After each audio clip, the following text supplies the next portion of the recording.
এটি একটি নাস্তিক চ্যানেল যা ইসলাম সম্পর্কে সত্যতা প্রকাশ করে মুসলিম মানুষের কাছে পৌঁছানোর চেষ্টা করে এবং তাদের মানবতাবাদী ও যৌক্তিক চিন্তার পথে পরিচালিত করতে চায়। আমাদের উদ্দেশ্য মুসলিমদের প্রতি কোনো রকম ঘৃণা ছড়ানো বা তাদের অপমান করা নয়। একটি বার্তা পৃথিবীর মুসলিমদের জন্য। আদাব আমার ভাইয়েরা, আমি জাফর একজন মানুষ, একজন নাস্তিক এবং একজন মুক্ত চিন্তাবিদ। মৌলবাদীদের বিষয়ে অনেক কথা আপনারা শুনে থাকবেন, তবে আজ এক মুরতাদ এর কথা শোনার সময় এসেছে। আমার বাকি ভিডিওগুলো হয়তো আপনাদের আঘাত করতে পারে, তাই এই বিশেষ ভিডিওটি তৈরির প্রয়োজন মনে হয়েছে। এই ভিডিওতে আমরা মৌলিক আলোচনা করব ইসলামকে যদি কিছু যুক্তি এবং মানবতার দিকে নিয়ে যাওয়া যায়।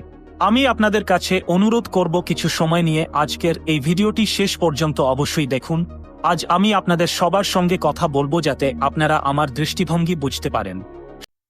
এই চ্যানেল কোনো ধর্ম বা সংগঠনের সহায়তায় পরিচালিত হয় না।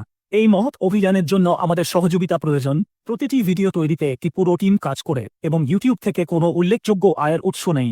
আপনার মাসিক নিয়মিত সহায়তা এই চ্যানেল এবং মিশন টিকিয়ে রাখতে খুবই প্রয়োজনীয়। এই মিশনের একজন সৈনিক হয়ে গর্ববোধ করুন এবং শতাব্দীর বৃহত্তম মিশনকে সমর্থন করুন। সবার আগে, আমি কোনো শয়তান নই যে আপনাদের বিশ্বাস কেড়ে নেব। আমি কোনো বেঈমান নই যে ইমানের ব্যবসা করব। আমি এখানে ইহুদি, খ্রিস্টানিটি বা হিন্দুত্বের এজেন্ট নই। আমি শুধু একজন মানুষ যে সত্য কথা বলে। আমি শুধু একজন মানুষ যে ইমান এর প্রকৃত অর্থ বোঝাতে চায়। আমি শুধু একজন মানুষ যে মানবতার প্রকৃত অর্থ বোঝাতে চায়। আজ আমি চেষ্টা করব আপনাদের কিছু প্রশ্নের উত্তর দেওয়ার, যেগুলো প্রায়ই আমার মনেও উঠে আসত যখন আমি আপনাদের মতো একজন দৃঢ় বিশ্বাসী মুসলমান ছিলাম। আমি মুসলিম ছিলাম এবং যখনই কাউকে ইসলামের বিরুদ্ধে কথা বলতে দেখতাম, ভাবতাম কি প্রয়োজন আছে কোনো ধর্মের বিরুদ্ধে কথা বলার। সবাইকে তাদের নিজের বিশ্বাসে থাকতে দাও, কেন একটি ধর্মের ত্রুটি দেখিয়ে বিভেদ ছড়ানো হচ্ছে? ত্রুটিগুলো তো সব ধর্মেই থাকে। আমিও একসময় এই প্রশ্নগুলো করতাম, আর আজ আমি এই প্রশ্নগুলোর উত্তর দিতে চাই। মানুষের ভালো দিক কখনোই কোনো ধর্ম দ্বারা নির্ধারিত হয় না। আপনি যা নিজের পরিবেশ ও লালন পালনের মাধ্যমে পান, সেটাই আপনার প্রকৃতি হয়ে যায়। সেখান থেকেই আপনার ভালোমন্দের বৈশিষ্ট্য আসে। এটা শুধু মানুষের মধ্যে নয়, পশুদের মধ্যেও দেখা যায়। যদি ভালো দিকের সম্পর্ক কোনো ধর্মের সঙ্গে হতো, তাহলে পশুদের মধ্যে ভালো দিক দেখা যেত না, কারণ তারা কোনো ধর্ম মানে না। আর এই বিষয়ে দ্বিতীয় বড় যুক্তি হলো যে আপনার বন্ধুরা কি অন্য ধর্মের হয় না? একদম হয়। বরং এর বিপরীতে পাপীদের মধ্যে মুরতদ কমই থাকে, কারণ তারা জানে যে জীবন একবারই পাওয়া যায় এবং পাপের কাফফারা আদায় করা সম্ভব নয়। আমি ইসলামের ত্রুটিগুলোর বিরুদ্ধে কথা বলি কারণ এই ত্রুটিগুলো মানবতার বিরুদ্ধে। আমি বলেছিলাম যে পৃথিবীর সব মুসলিম ভাইয়েরা 3 তালাকের মতো ইসলামিক প্রথা মেনে চলেন না, কিন্তু যারা মেনে চলেন তারা এটা শুধুমাত্র এই জন্য করেন যে ইসলাম এর অনুমতি দেয় এবং দাবি করে যে এটা আল্লাহর হুকুম। অন্যায়কে আল্লাহর হুকুম বলে বৈধ করা ভুল। পৃথিবীর যত বোনেরা এই প্রথার শিকার হন, তাদের কষ্টের কথা একবার ভাবুন। আপনি কি চাইবেন যে আপনার বোন বা মেয়েকে তার স্বামী 3 তালাক দিয়ে তারপর হালালার জন্য বাধ্য করুক? কাল যদি আপনি আপনার স্ত্রীকে তালাক দিয়ে দেন, অথবা আপনি যদি একজন মুসলিম নারী হন, তবে আপনার স্বামী রাগের বশে আপনাকে তালাক দিয়ে দেয়, তাহলে কি হালালার মতো নোংরা পথ ছাড়া অন্য কোনো উপায় থাকবে? যদি না থাকে, তাহলে কেন আমরা এই কুপ্রথার বিরুদ্ধে আওয়াজ তুলব না?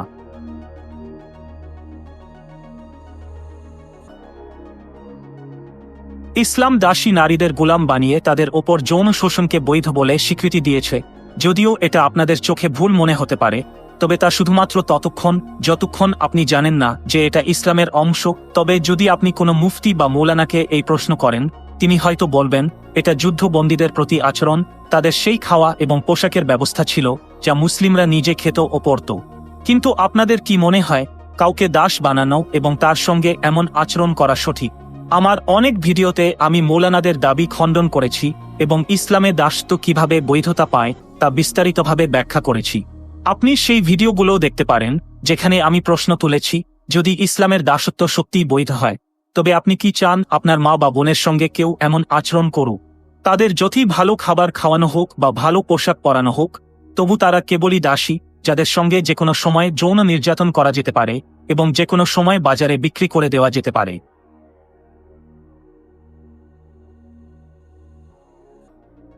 আমার অনেক মুসলিম ভাই বলেন যে আমি ঘৃণা ছড়াচ্ছি, তবে ঘৃণা ছড়ানো সেটা যখন একজন মানুষকে অন্যের বিরুদ্ধে উস্কে দেওয়া হয়। আমার চ্যানেলে সবসময় সবচেয়ে প্রথমে বলা হয় যে মুসলিমরা খারাপ নয়, বরং ইসলামিক ধর্ম খারাপ। কিন্তু তার কারণে মুসলিমরা খারাপ এমন বলা ভুল। মানবতায় বিশ্বাসী একজন মানুষ কখনো ঘৃণা ছড়াতে পারে না। বরং যদি আমি বলি ঘৃণা ছড়ানো তো ইসলামের মধ্যে রয়েছে, তাহলে এটা বেশি সঠিক হবে। এটা কিভাবে ঘটে আসুন আমরা বুঝে নিই। ইসলামে আপনাদের কাফিরদের প্রতি ঘৃণা শেখানো হয়, এর রেফারেন্সও রয়েছে, এবং আপনি এটা হয়তো অনুভবও করেছেন। যদিও আপনার পরিবার বা আপনি এই ব্যাপারে আলাদা মত পোষণ করেন, তবুও আমি দাবি করতে পারি যে আপনি এই বিষয়টি আপনার পরিবার, আত্মীয় বা বন্ধুদের মধ্যে কোথাও না কোথাও অবশ্যই অনুভব করেছেন।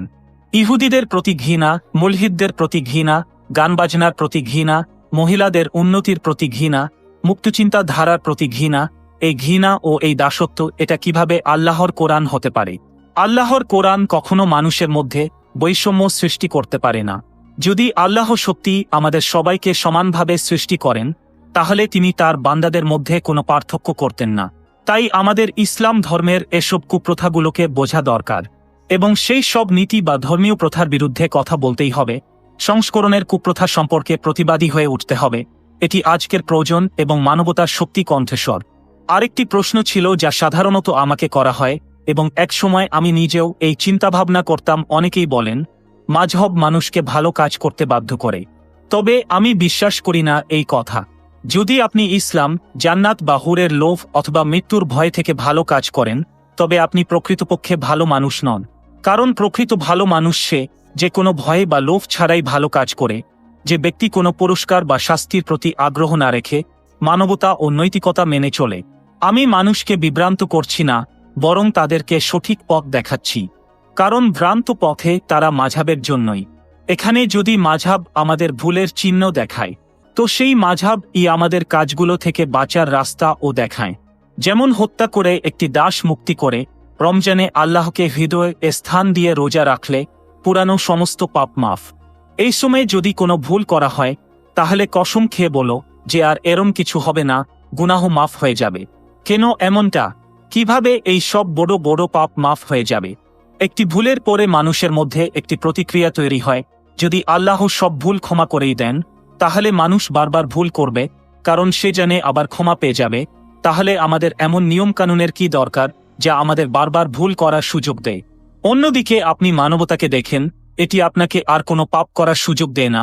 এটি আপনার হৃদয়ে এমনভাবে বদ্ধমূল থাকে যাতে আপনি পুনরায় ভুল না করেন। তৃতীয় প্রশ্ন, যদি আপনি আমার কথা মেনে ও নেন, তাহলে কিভাবে বুঝবেন যে কোন কাজটি মানবসঙ্গত? মাযহবই তো বলে যে কি ঠিক এবং কি ভুল। এটি সবচেয়ে বড় ভুল ধারণা যে মানবতা মাযহব থেকেই আসে। মানবতার সবচেয়ে বড় নীতি হল পৃথিবীর সঙ্গে এমন আচরণ করা যেমনটি আপনি চান পৃথিবী আপনার সঙ্গে আচরণ করুক। উদাহরণস্বরূপ, আপনি কি চাইবেন কেউ আপনাকে ঠকাক বা আপনার সাথে খারাপ ব্যবহার করুক? তাহলে আপনিও কখনো কারো প্রতি প্রতারণা করবেন না বা খারাপ আচরণ করবেন না। আপনি কি চাইবেন কেউ আপনার বা আপনার প্রিয়জনের জীবন নিক? তাহলে আপনিও কাউকে কখনো হত্যা করবেন না। আপনি চান যে পৃথিবী আপনার সঙ্গে সততা এবং খুশি খুশি আচরণ করুক, তাহলে আপনাকেও ঠিক তেমনই আচরণ করতে হবে। এটা হলো মানবতার সংজ্ঞা। আপনার বেশিরভাগ সমস্যার সমাধান এখানে পাওয়া যাবে। কিন্তু যখন আপনি ইসলাম অনুসরণ করেন, তখন অনেক অপ্রয়োজনীয় সমস্যা তৈরি হয়। যেমন কোন দিন চুল কাটাবেন, কোন দিন রোজা রাখবেন, বাথরুমে যাওয়ার দোয়া করবেন, স্ত্রীর দোয়া কি, এমন সব প্রশ্ন ওঠে। এর মানে কি? এই সব কাজ যখন আপনার করতে ভালো লাগে, তখন করুন। এসব প্রশ্ন শুধু সময়ের অপচয় ছাড়া কিছু নয়। চতুর্থ প্রশ্ন, আপনি মানবতার বিষয়ে অনেক কথা বলেন। ইসলামে মানবতার প্রকৃত ধারণা কি? যদি সবাই এটি মেনে নিত, তাহলে কি পৃথিবী সত্যি আরও ভালো হয়ে যেত?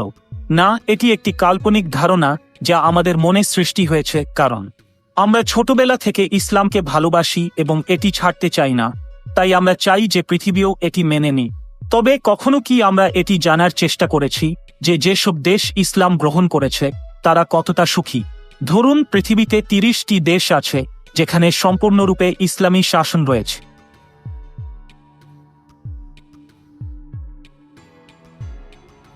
কিন্তু যখন সুখের হিসাব করা হয়, তখন এদেশগুলি সুখের তালিকায় অনেক নিচে অবস্থান করছে। যদি ইসলাম পৃথিবীর সেরা ধর্ম হতো, যেমনটা অনেকের মনে হয়, তবে বিশ্বের সবচেয়ে সুখী মানুষরা এটাই অনুসরণ করতেন। কিন্তু বাস্তবে তা নয়। বরং এমন দেশগুলির মানুষ যেখানে কোনো ধর্ম গ্রহণ করা হয় না, তারা বেশি সুখী।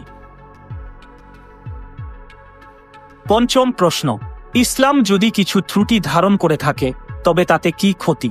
কিছু ভালো দিকও তো আছে। আমি মনে করি এত বেশি আলোচনা করে কোনো উপকারী ফল পাওয়া যাবে না, কারণ প্রথমত ইসলাম যদি ভালোই হয় তবে তা শুধুমাত্র নিজেদের মধ্যে ভাইচারা এবং সম্পর্ক স্থাপনের জন্যই শিক্ষা দেয়, বিশ্বের সকল মানুষের জন্য নয়। আমি এই বিষয়টি বিস্তারিতভাবে এক ভিডিওতে আলোচনা করব, তবে আপাতত একটি উদাহরণ দিয়েও বলা যায় যে ইসলামিক সাহায্য যেমন সদকাহ, যাকাত, ফিতরাত কখনো অমুসলিমদের দেওয়া যেতে পারে না। যদিও আপনার আশেপাশে গরিব অমুসলিম থাকে, তাহলে সেই ভালোত্বের কি উপকার যেটা শুধুমাত্র মুসলিমদের জন্য? যখন আপনি এও বিশ্বাস করেন যে অন্যদের সৃষ্টি করেছে সেই একমাত্র সৃষ্টিকর্তা, তবে এর মানে কি? দ্বিতীয়ত, যদি আপনার পারিবারিক শিক্ষার কারণে আপনার মনে হয় যে ইসলামই সর্বশ্রেষ্ঠ ধর্ম, তাহলে এমন একটা ভালো কাজের লাভ কি যা মাজাবি কুরীতির সাথে আসে, যেমন স্ত্রীর মারধর, 3 তালাক, হেলালা, ঘৃণা? এর থেকে ভালো হবে যদি আমরা এই ধরনের পরাক্রমিতা ও ভণ্ডামি থেকে দূরে থাকি। ষষ্ঠ প্রশ্ন, তবে বলুন তো আল্লাহ আছেন কি নেই? এই পৃথিবী কিভাবে চলছে যদি আল্লাহ না থাকেন? এটি একটি বড় প্রশ্ন এবং আমি চাই না যে এখানে সেই উত্তর দেয়া হোক যা বেশিরভাগ মানুষ বুঝতেই না পারে। তবে সহজ উত্তর হলো, মানুষ মানসিকভাবে এত শক্তিশালী যে তাকে কোনো কাগজে লেখা আল্লাহর প্রয়োজন নেই। এটি শুধু মিথ্যে সান্ত্বনা দিতে পারে যে আগামীকাল সব কিছু ঠিক হয়ে যাবে, কিন্তু সে কিছুই করতে পারে না। যে বিশ্বাস আপনি ভাগ্য বা ভাগ্যের প্রতি রাখেন তা আপনি নিজের উপর করুন, তাহলে জীবন আরও সফল হবে। তবে আমি তাদের জন্য একটি পথ রাখছি যারা মনে করে যে ঈশ্বরে বিশ্বাস তাদের অনেক শক্তি দেয়, কারণ তারা ঈশ্বরে অস্তিত্ব মিথ্যা বলে উড়িয়ে দিতে পারে না। তাহলে মানো ঈশ্বরকে, কিন্তু সেই ঈশ্বরকে যে কোনো নিয়ম বা শর্তের মধ্যে আবদ্ধ নয়, যে ভালোমন্দ শেখানোর জন্য কোনো গ্রন্থ দেয় না, বরং তোমাকে উপলব্ধির শক্তি দেয়, যে তোমার উপাসনা বা চাটুকারিতা চায় না, তোমার কাছ থেকে কোনো নির্দোষ প্রাণীর বলি ও চায় না। সে আপনাকে সবকিছু দিয়েছে, অন্ধকার দিয়েছে তবে আলো দিয়েছে, দুঃখ দিয়েছে তবে সুখও দিয়েছে, অশ্রু দিয়েছে তবে হাসিও দিয়েছে, কঠিন পরিস্থিতি দিয়েছে, কিন্তু সেই পরিস্থিতির বিরুদ্ধে লড়াই করার শক্তিও দিয়েছে। কে আপনাকে বাধা দিয়েছে? এমন এক ঈশ্বরকে মানো যে অন্য কোনো মানুষের মাধ্যমে পাওয়া যাবে না, বরং তোমার নিজের ভেতরেই মিলবে। শুধু মনে রেখো, এই ঈশ্বরকে কোনো ধর্মের সঙ্গে জড়িও না, না হলে তুমি ঠিক সেখানেই আটকে যাবে যেখান থেকে শুরু করেছিলে।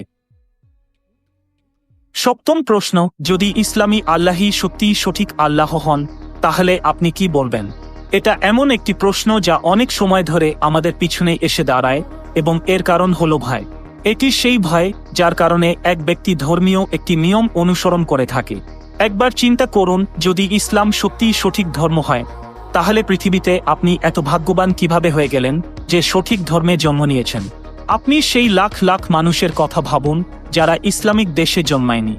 এই পৃথিবীর জনসংখ্যার চার্ট দেখুন, যেখানে প্রথম স্থানে খ্রিস্ট ধর্ম 31%, তারপর ইসলাম 24%।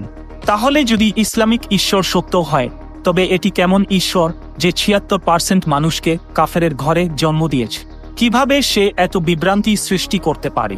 এমন আল্লাহর কোনো অধিকার নেই আপনার কাছে প্রশ্ন করার যে আপনি ওর মাযহাবকে মানেন কিনা। একবার নিজেকে প্রশ্ন করো, তুমি কেন সেই ঈশ্বরকে মানো যে দাস প্রথাকে বৈধতা দেয়, মানুষকে দাস বানানোর নির্দেশ দেন? সত্যিকারের ঈশ্বর কি এমন হতে পারে? যখনই এই প্রশ্ন মনে আসবে, তখন সেই অসহায় মায়েদের কথা মনে রেখো যাদের সন্তানদের হত্যা করা হয়েছিল বা দাস বানানো হয়েছিল। সেই দুর্ভাগা স্ত্রীদের কথা ভাবো যাদের স্বামীদের হত্যা করা হয়েছিল এবং তারপর তাদের সেনাবাহিনীর সৈন্যদের মাঝে বিতরণ করা হয়েছিল।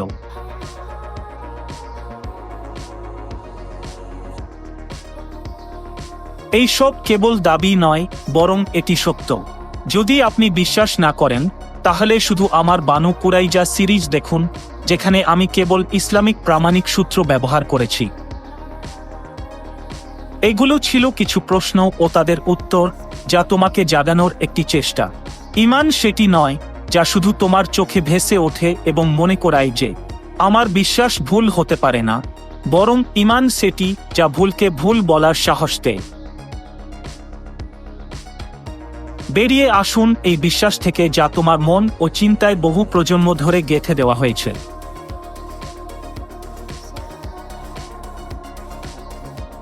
যা মৃত্যুর পরের পুরস্কারের লোভ দেখায় এবং তোমাকে শান্তিতে বাঁচতে দেয় না। এটি সেই বিশ্বাস যা মৃত্যুর পরের শাস্তির ভয়ে দেখিয়ে শান্তিতে মরতেও দেয় না।